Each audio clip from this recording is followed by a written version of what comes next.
Have you ever been super excited for a new game, hoping it's going to be the next all-time great, but it ends up leaving you wanting more? It's not necessarily bad, but also not what you were hoping for either. I know that feeling all too well, as a ton of JRPGs have left me disappointed over the years. So in this video, I want to share my 15 most disappointing modern JRPGs, starting at number 15 with Fire Emblem Engage.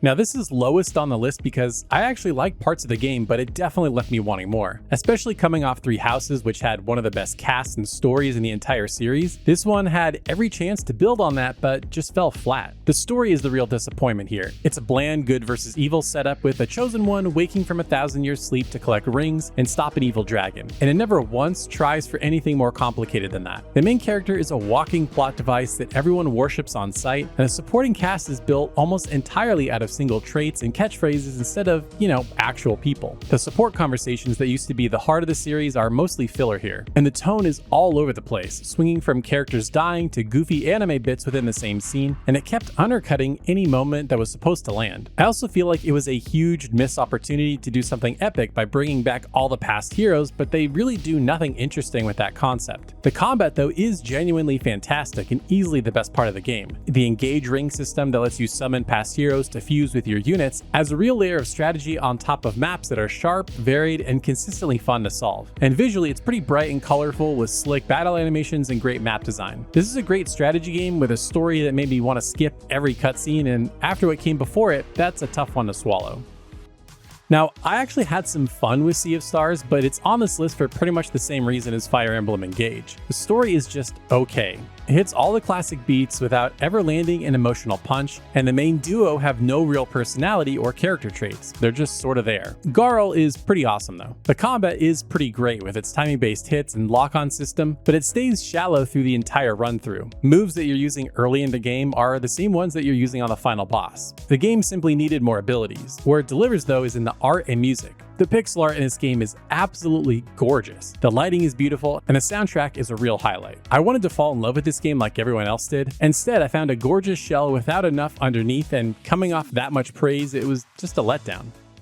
Now, one game I know you won't find disappointing is Infinity Hexadome Tactics. This is a 1v1 turn-based tactical arena game set in the Infinity universe, a sci-fi franchise that's been building its world for over 25 years. You build a team of champions and drop them into the Hexadome with its futuristic setting. Check out, for instance, this new Hackaslam arena, and every single move you make can swing the match. You have to plan moves, champion attacks, or use tactical cards that bring the unpredictability into the seemingly easy skirmish rivalry. If you're into games like Into the Breach or XCOM, where the fun is outthinking your opponent and coming up with a good strategy, then you'll love this. You can explore the universe in single-player campaign or practice mind games with your friends or other players in online battles. Right now, there's a tournament build live in the game's Discord. It's free early access, and there are actual cash prizes and Steam gift cards up for grabs if you want to jump in and compete. The game features a number of cool champion plays that I think will get you excited to play. There's a setup where Miyamoto Masashi pulls Parvati's ultimate, and she swaps places with him just to land a hit on every enemy in range. Two champions critically hit in one move. There's another where an Overwatch trap gets set up completely out of sight and the enemy just walks straight into it without touching a single button on your turn. That's the kind of stuff that makes this genre so satisfying. Now, if you want to check the game out for yourself, I'll leave links to the Steam page and the Discord down in the description. Be sure to add it to your wish list to get ready for its launch on September 10th. Thanks once again to Infinity Hexadome Tactics for sponsoring this video, and now back to the video.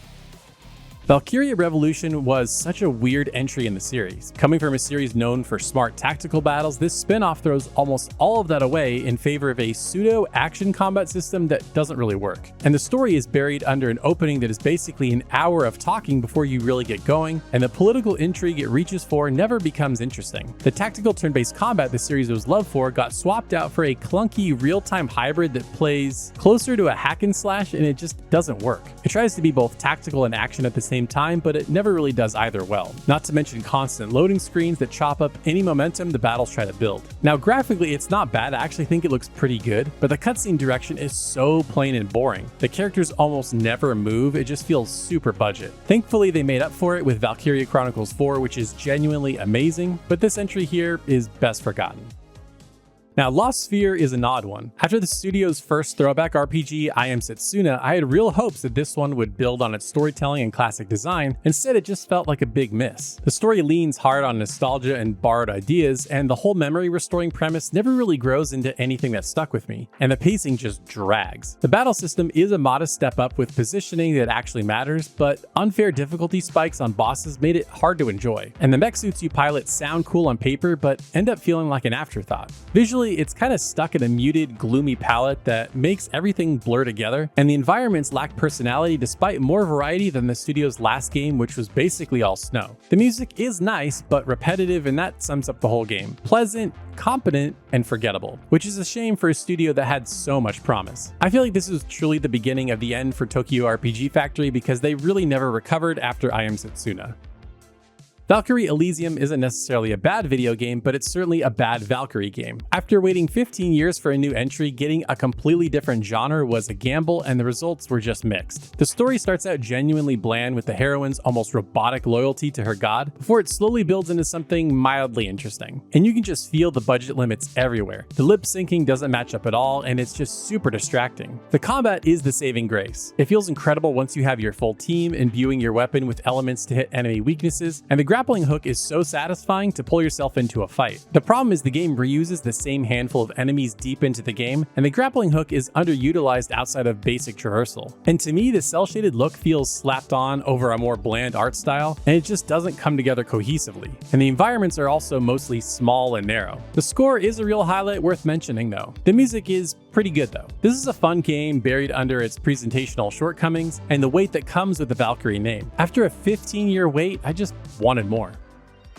Eiyuden Chronicle 100 Heroes was one of the most anticipated games in the year it came out, the big spiritual successor to Suikoden, with a lot of the original staff, and the gap between that hype and what landed is exactly why it's on this list. Now, the huge cast of characters is a joy and easily the best part of the game, but the main story is slow to get going and the pacing just never really recovers. It recreates that old school feel almost too faithfully, which means it brings back a lot of the old school annoyances. Loading screens for entering houses, for entering battles, for basically everything, and it wears you down, especially if you play it on that Switch version. A lot of the quality of life features are locked behind recruiting characters, which felt like a baffling design choice. The lack of specific quality of life features like real quest tracking and labeled map icons makes the whole thing feel more dated than charming. But I gotta hand it to them, the 2.5D visuals are gorgeous and the score is fantastic. I respect what they were going for and it's a solid game, but as the game that was supposed to revive that Suikoden feel, it just kinda left me wanting more.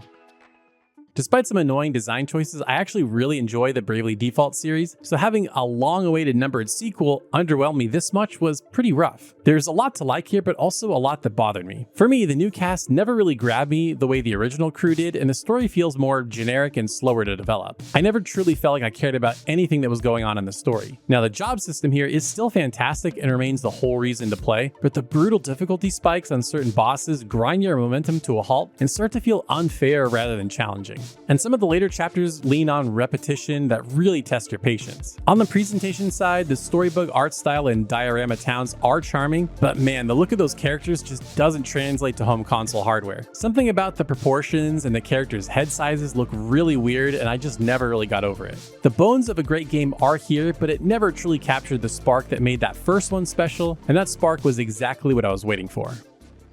Oh man, Soul Hackers 2, this one is really frustrating because it looks incredible and has a fun cast, but there are so many odd design decisions that drag down what should have been a way better game. Now the story actually delivers. It starts with a literal bang, the cast is small but distinct and well acted, and it kept me engaged more than I expected. But here's the letdown. This is a dungeon crawler and not much else. The character-focused Soul Matrix dungeons are worth it for the upgrades, but they are so boring and plainly designed with no unique twist, and there wasn't a run button at launch when I played, but I believe there was one added later. The story dungeons are themed but carry the same graph paper design, and having your companion constantly shout out nearby enemies goes from helpful to patronizing quickly. But the combat is pretty good here. Stacking attacks on enemy weaknesses is fast, strategic, and never got old for me, and swapping demons mid-fight keeps it fresh. And the presentation is stylish, really kind of building off that Persona 5 style, and saturated with a fantastic electro-pop soundtrack, but locking you out of camera control in the city and selling stripped out pieces of day one DLC left a bad taste. When most of your game is dungeon crawling, the dungeons have to be excellent, and here they just weren't.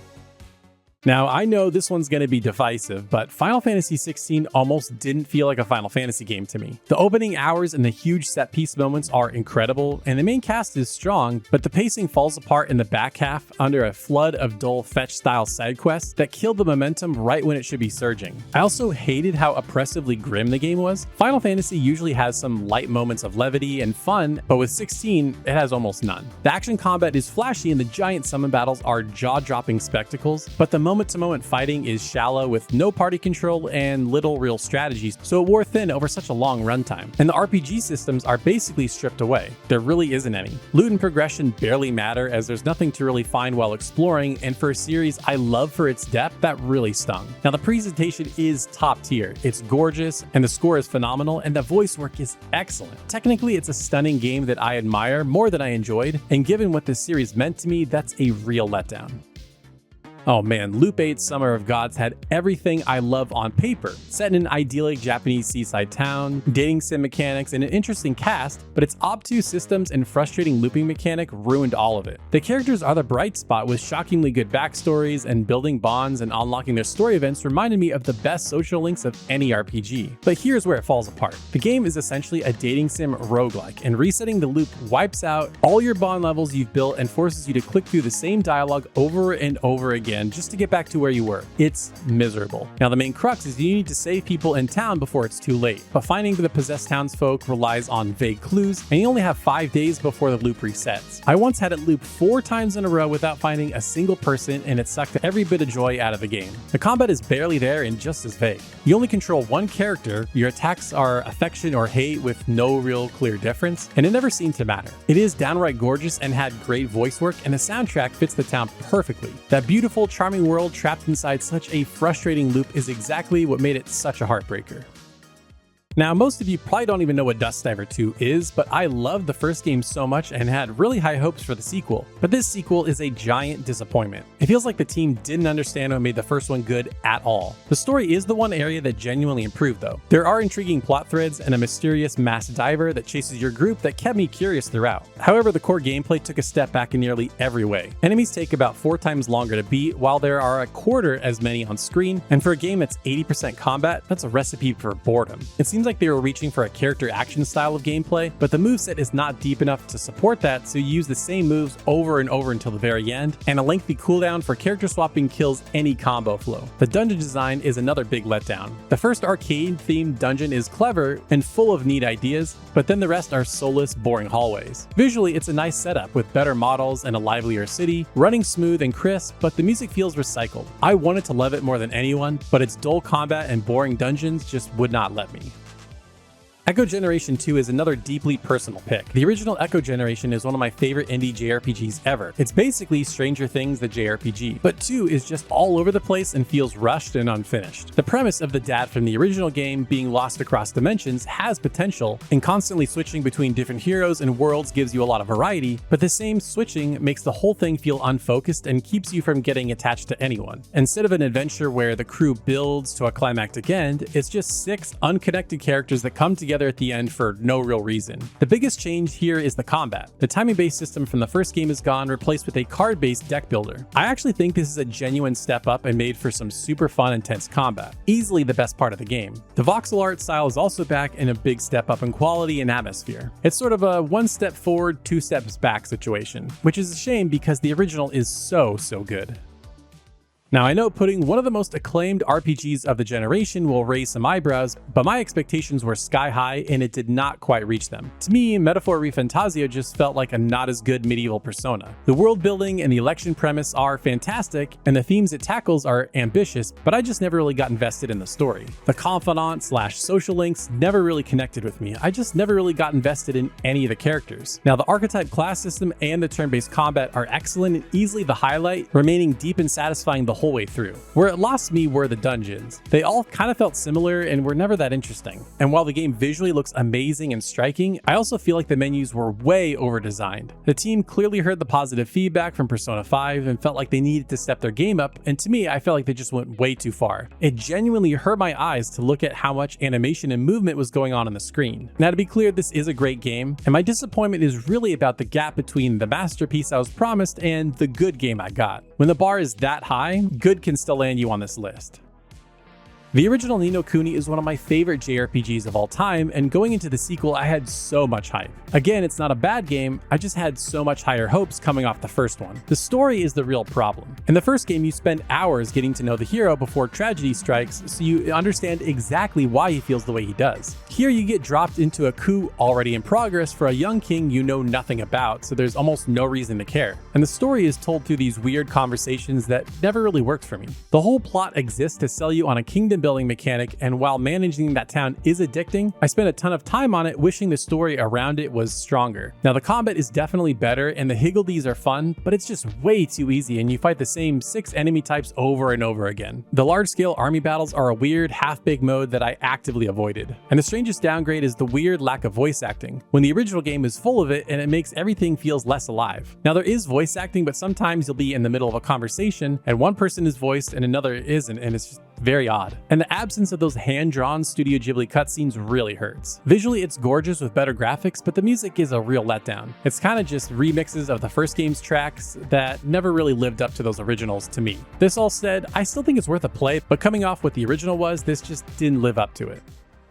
And here is my biggest modern disappointment, Final Fantasy XV. Years of hype, a decade of development, and what shipped was a beautiful, broken promise. Some of the most promising aspects of the game that were shown off when it was known as Versus 13 never made it into the final game. Heck, some of the coolest moments from its re-reveal trailer, like the sequence of Leviathan destroying a city, never really made it into the game either. And the story is a mess. The bond between the 4 leads is the emotional core, and it genuinely works, but the actual plot is told in fragments, with huge chunks shoved off into a movie, an anime, and DLC episodes released later. Playing the base game alone at launch leaves gaping holes where the story should have been, and the whole back half falls off a cliff. The open world you loved in the first half gives way to a linear, rushed march to the end that feels like it was stitched together under a deadline, which, let's be honest, it probably was. The combat is flashy and the open world road trip is a blast early on, but the fighting is loose and simple and the side quests are mostly dull fetch work. Again, at launch you could only play as Noctis. They added the other characters to be playable later after the DLC drop, but I never played the game that way. For a PS4 title, the presentation is stunning. It's a gorgeous game with an incredible score, and the 4 leads are some of the most likable characters in the series. And this is what makes it the most disappointing of all. You could see the masterpiece it was supposed to be poking through the seams, and after all those years of waiting, getting something this unfinished was the hardest one to swallow.